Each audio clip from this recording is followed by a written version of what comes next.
The average level of drums today compared to, say, 30 years ago feels like it's through the roof. The odds that a random Instagrammer you've never heard of has as much technical facility as one of a handful of artists who used to have the gear sponsorships, appear in Modern Drummer, and do all the clinics are really high. And among this emergent generation of drummers, a certain set of best practices has emerged. It's easiest to see with a montage. Drummers before, drummers now. Drummers before,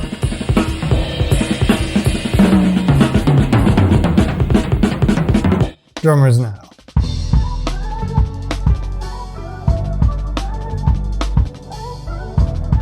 And modern drummers also have a tremendous range of things they can do. From stuff like this,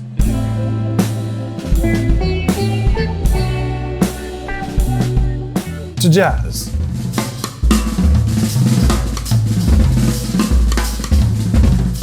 To rootsy stuff like this.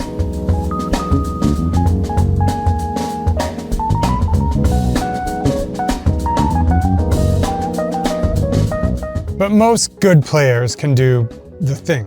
It's kind of table stakes for modern playing. Clean sounds, consistent rim shots, consistent subdivision, all the stuff I always talk about. But where did that come from? Because once again, drummers before. So why is it so many drummers gravitated to this aesthetic? At least is their basic persona, even when many can change it up.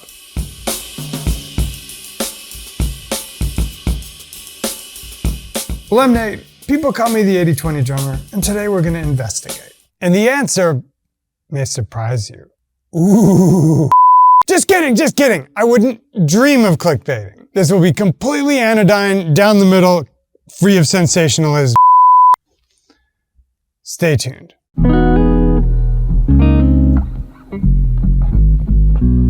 And folks, this is another video essay that's kind of a look through history, but once again, it's gonna have a completely original soundtrack of beats by me accompanying it. If you'd like free transcriptions of those beats so you can learn them yourself, all you need to do is click the link below the player and tell us where to send them on the next page. Now, on with the lesson. Let's first talk about what defines this modern drum style. I divide it into 3 categories. And to be a category, it has to be something that 1, drummers in the past didn't do well or consistently, that 2, good drummers today do, regardless of what else they do, and 3, which is kind of redundant with 2, which is that most good players do it. First category, clean rim shots. At some point, which we'll investigate, drummers started playing rim shots in the center of the drum and differentiating so-called ghost notes.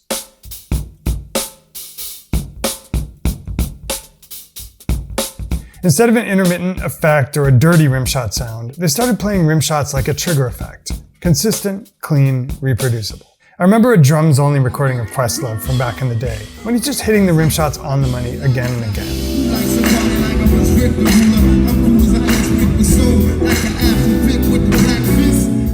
Here's another of my favorite drummers, Richie Martinez, playing along with some funk.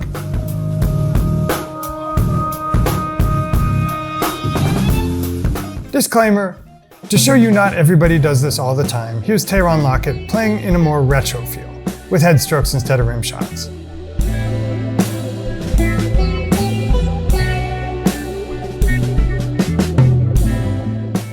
But to show you they can do it, here's Tayron playing clean, consistent rim shots.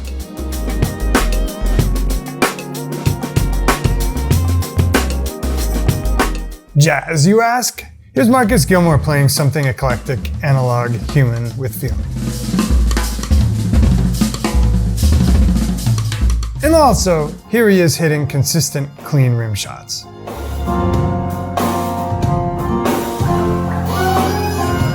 So this exists as a tool in the bag, which is not to say everybody uses it all the time. More like it's table stakes.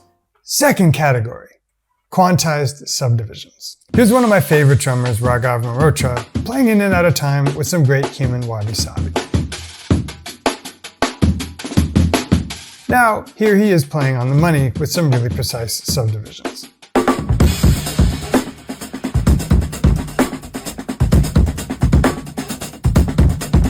Third category, zones, playing in more or less the center of the drums.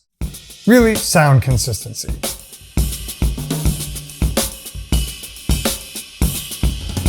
Here's jazz great Eric Harlan playing rubato, intentionally getting some dirty sounds.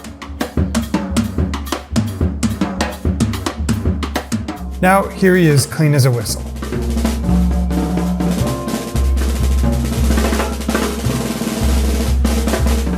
Hopefully you're tracking my painstaking efforts to show that great drummers of today are not all playing the same stuff and that they all have tremendous range. It's just that they can do this clean type of playing, and that's a concept that didn't used to exist. You dig? Great. Now let's talk about where it came from. For this, I think we need to mix and match two categories. First are the people who were instrumental in developing this style. Next, the incentives. That's more like music styles that got popular, or new technologies, trends in record producing, the influence of labels or lack thereof, etc. And there are a lot of touch points. Steve Gadd, David Garibaldi, Weckl, Vinny, Jeff Porcaro, etc. But we're going to start with something a lot more mundane. Recording technology. Factor 1. Recording tech. In his excellent book, How Music Works, Talking Heads lead singer David Byrne discusses the influence setting and context have on music. Very broad strokes, Gregorian chant was composed for cathedrals, where a lot of sounds would blend together and hang and reverberate for a long time. So they favored long sounds and so-called consonant intervals like octaves and perfect fifths. You didn't want to risk summoning the devil because someone made a tritone with a note sung 2 minutes ago. Sorry, music school joke. Fast forward to CBGBs, where Talking Heads and many bands of the age got their start, and we're talking about a small, dry room, which allowed room for a lot of intricacy.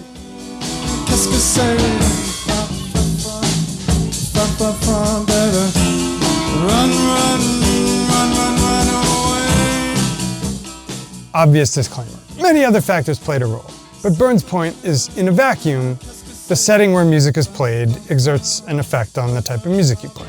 So, how does this relate to recording tech?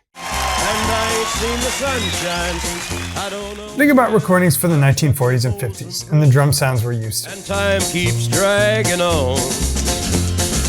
We're mostly talking about room mics. It's been a hard day's night, and I've been working like a dog. For a simple reason. You couldn't record too many tracks at once, and recording to a room mic had a vibe. It favored a style of playing that wouldn't get in the way of other musicians, but also didn't close scrutinize the drums. All of this gave rise to a very human, analog style of playing we know and love. Fast forward to the Beatles, and we start innovating multi-track recording technology. All of a sudden, drums can be close mic'd, and things start to change. When you can hear all the intricacies of the drums, you can get away with playing with more, well, intricacies.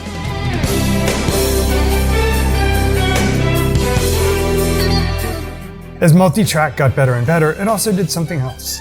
Gave producers the ability to fine-tune. All of a sudden, Bruce Springsteen could do 100 takes to get the perfect snare sound.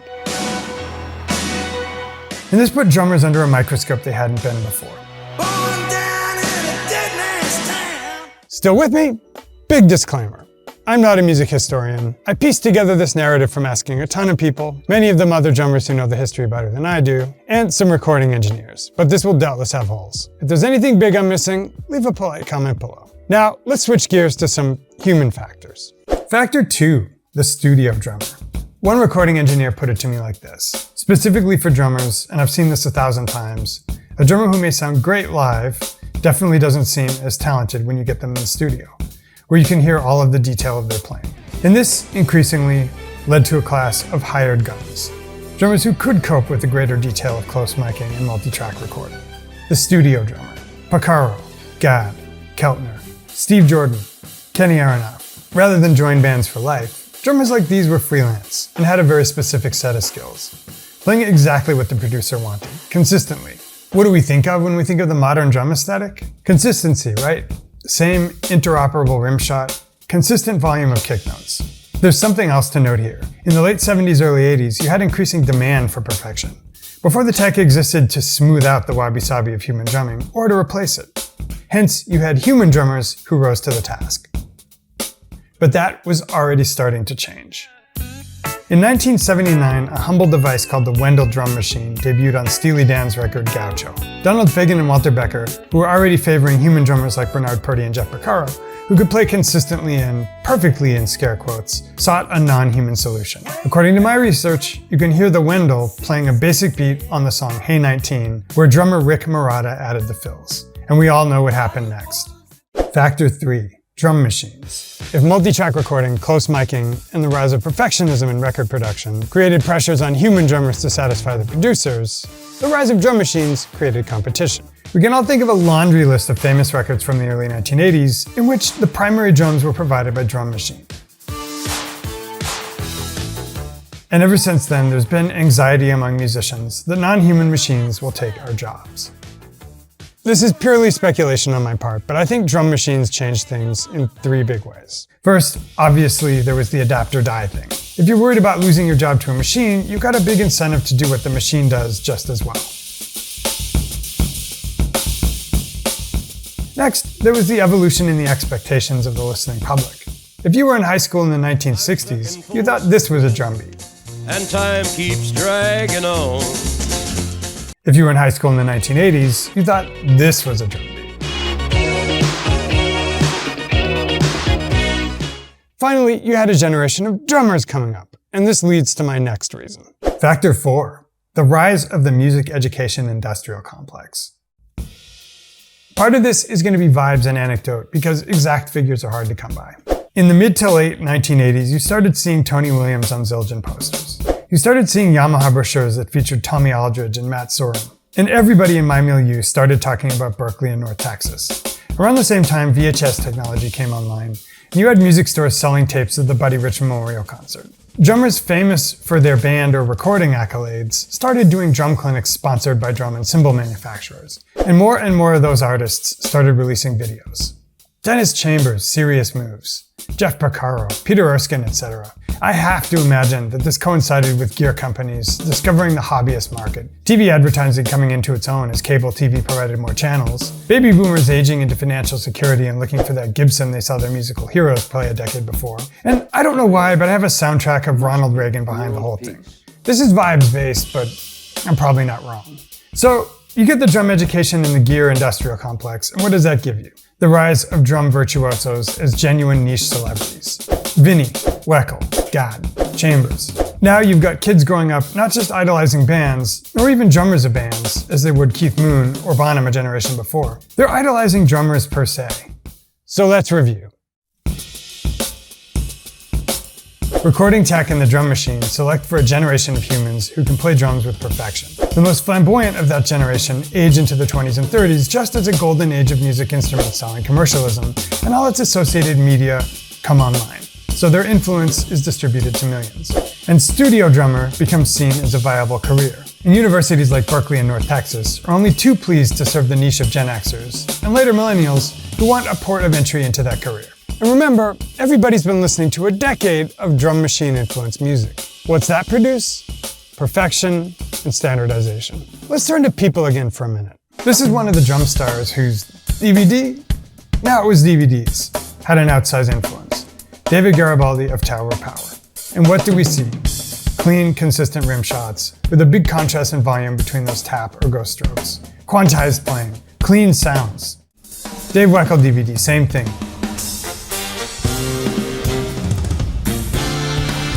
Clean subdivisions, gated sounding drum sounds.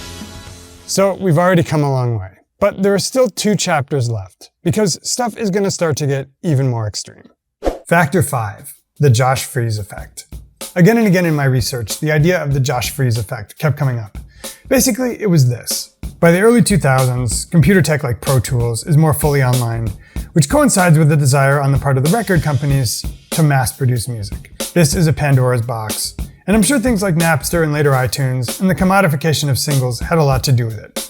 People like Rick Beato have covered this a lot. But the consensus is that the Studio Pro thing, that was formerly the domain of really complex music or big single pop stars instead of, for instance, indie bands, was starting to reach indie bands.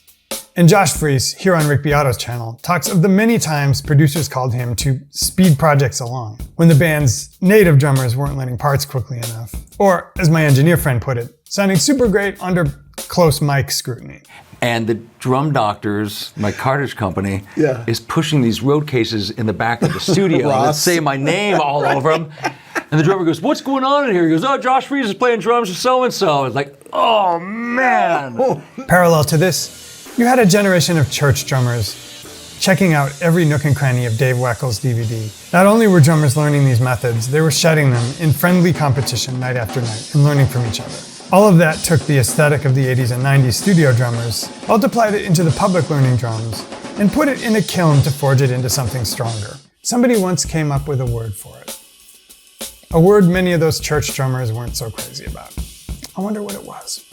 Clean aesthetics, rim shots, ever more speed and innovation cooking on top of that precision. Honorable mention, metal, speed metal, and prog, where this was also happening in parallel. Compare Naveen Copperweiss or Chris Turner to Bill Ward. They're all great, but the style has evolved analogously to other genres. Finally, you have one more factor. Factor 6, the rise of social media. If instrument companies and music schools were the beneficiaries of the 1990s interest in playing like Vinnie Chambers or Weckel, social media is where throngs of drummers who checked out the Josh Freeses, the Thomas Hawks, the Eric Moores, and Chris Colemans flocked to start sharing and comparing their clips.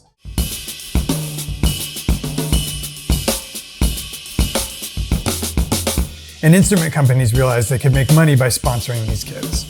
This is a trend that's benefited yours truly. It's why I have this set of shiny cymbals and another in New York.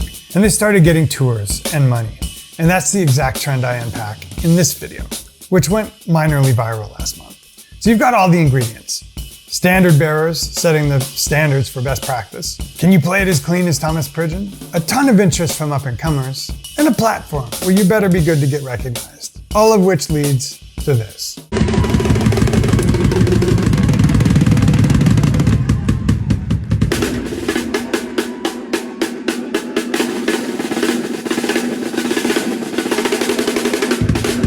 So, little postscript. I hope I've made it clear throughout this video that I'm a fan and a booster of this. I don't think of it as unoriginality, though you might say certain individuals haven't learned their individuality yet. Nor do I think of it as dancing bear or caricaturized, though certain individuals certainly embody that aesthetic. I think of it as best practices, like how everybody changed how they did the high jump after Dick Fosbury, but nobody's changed much since then. Or how you saw huge jumps in style generation to generation in MMA for the first 20 years, and now styles have consolidated a little. More and more people find the most optimal ways to play, and that's not a bad thing. One more thing, it's also an opportunity once again for people to do different things. Recall that what created all this standardization were commercial pressures through gatekeepers like labels. But in the age of social media, you really don't need the labels.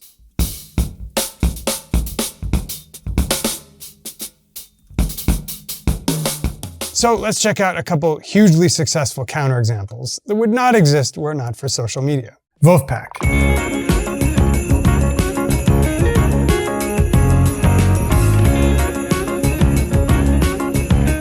Definitely not doing the modern drum thing. Pamplemousse, very different aesthetic, right? Etc., another video. But I wanted to include this postscript to head off the inevitable charges of social media has ruined music, which I don't agree with.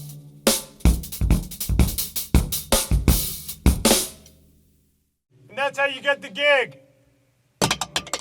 All right, did we do a thing? Well, as usual, I suspect a lot of people have a lot of opinions.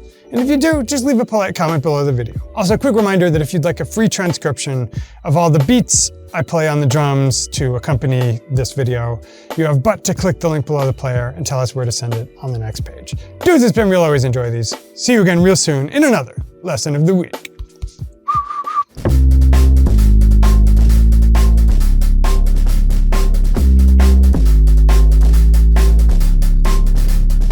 Rule of thumb, if you come into the studio and none of your neighbors are playing loudly, always shoot A-roll. Dudes, it's been real. Always enjoy these. See you again.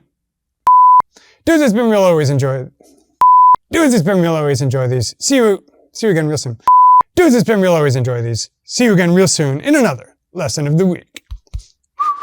All right. Wrapped.